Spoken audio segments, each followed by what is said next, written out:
The 36th chapter of Genesis is one of those passages that, well, it discourages some from reading the Bible because it's a long list of often hard to pronounce names. So I pondered doing chapter 36 and chapter 37 in one episode and just quickly summarizing chapter 36, but I decided against that. This study and episode is going to be short, but I think that there are a few places to stop along the way, not for really any spiritual insight, deep spiritual insight, so much as just historical background. So here's how we're going to proceed. You do not want to hear me annihilate these names. And so I'll just summarize the name list while zeroing in on specific verses that do lend themselves to a little commentary. Okay, so here we go. Verse 1. Now this is the genealogy of Esau, who is Edom. We run into some interesting, language confusion here. At Esau's birth in chapter 25, we read this.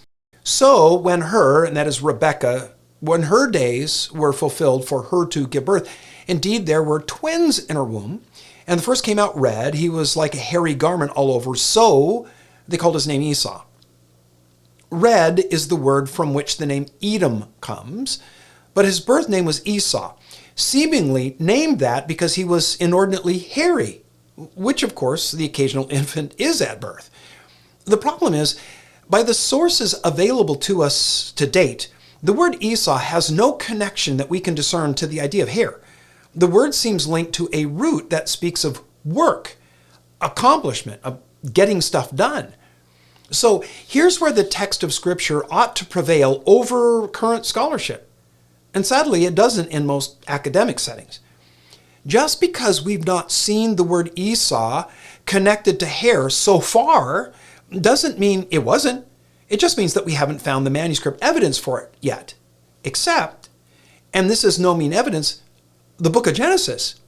It is, after all, an authoritative text, or at least it ought to be considered as such. Listen, if archaeologists dug up a manuscript from the 18th century BC, with several of the Bible words heretofore not found anywhere else, historians would categorically accept it as an unimpeachable authority. Well, conservative scholarship says that Genesis was written by Moses in the 15th century BC, yet skeptical scholars almost universally scorn the text. There's a knee-jerk suspicion of any and everything in Genesis, Exodus, just because it's in the Bible. When it says that Esau was given that name because he was hairy, then it's safe to accept that at that time, that word was connected to a lot of hair. And given enough time and luck, quite frankly, on the part of archaeologists, they'll verify it, as they have with so many of the one-time skeptic slam dunks for why the Bible is inaccurate. You know, seriously, it can be frustrating studying to teach the Bible when you're assaulted by the supposed authoritative declarations of skeptics whose bias against the Bible is consistent and yet so ill-founded. Okay, enough of that rant. Esau, hairy, was pegged with the nickname Edom, which means red, because he was red-haired and complected.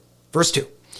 Esau took wives from the daughters of Canaan, Adah, the daughter of Elon the Hittite, and Aholibamah, the daughter of Anah, the daughter of Zibeon the Hivite, and Basemeth, Ishmael's daughter, sister of Nebajoth. So Esau had 3 wives, 2 Canaanites, and a cousin from his uncle Ishmael. Note that the Canaanite wives are further identified as Hittite and Hivite. And here's where the historical background I mentioned earlier can come in. When we speak of the Canaanites, don't picture a people group all sharing the same culture and language. People are classed as Canaanites solely on where they live, not their ethnicity. The people who inhabited Canaan when Abraham arrived there were from all over. Some had migrated from Mesopotamia, some from Africa, others from Anatolia, also known as Asia Minor, modern-day Turkey. That's where the Hittites were originally from. They'd experienced an explosive population boom that had sent waves of immigrants all over the eastern Mediterranean, and many of them settled in Canaan. In verses 4 and 5, we have a list of Esau's 5 sons by his 3 wives. So jump on down to verse 6.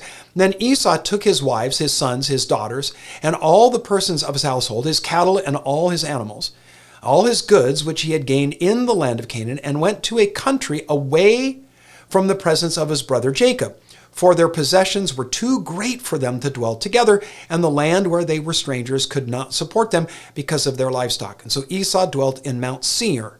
Esau is Edom. When Jacob returned to the area in chapter 33, Esau was already living in the region of Seir. So this isn't saying that only now did Esau move.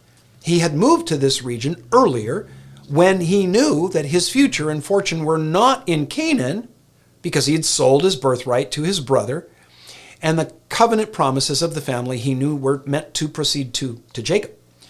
Though Esau's been pretty much a jerk to this point in the story, I think his behavior here shows that he's owned his failures and he's made some important changes. Instead of camping at Mamre, which seemed to be the center of the promise at that time, he took off. He left the area uncontested for Jacob when he returned from Haran. As we all love to say, no one's perfect. The question is, what do we do when we discover our imperfection? When our fallenness manifests itself in some poor decision, or more likely decisions, plural. It seems that Esau had that important self-counseling session. That's the beginning of all real improvement, and he owned it, where he'd messed up. He knew his future was not at Mamre, and so he packed up his little family and headed east. He made a new home in the region of Seir. Now, I've been there. It's just across the Jordan River in modern-day Jordan. It's where the famed city of Petra is located, a favored tourist destination, and for good reason. The ruins at Petra are just stunning. They're amazing. Now, some of you have probably seen the Mount Sinai video on the Into His Image channel that I made a while back. We entered Saudi Arabia from Jordan after spending a couple of days in Wadi Rum. I share that to say this: the sands of that area called Seir, they are red. Later, the area will be called Edom, named after Esau's nickname. And a fitting name it is, because the entire region is covered in red rocks and red sand. I can't help but wonder if Esau decided to settle here because when he arrived, he said, hey, this is a perfect location for a guy whose nickname is Red, Edom. Now, verses 9 through 14 give us the next generation of Esau's descendants. Nestled away in them is one of particular interest in verse 12. There we learn the name of a grandson of Esau named Amalek. His descendants will grow to become a numerous and brutal people who give the Israelites a hard time during the Exodus. Many generations later, one of them will come close to wiping out the Jewish people. That story is told in the book of Esther.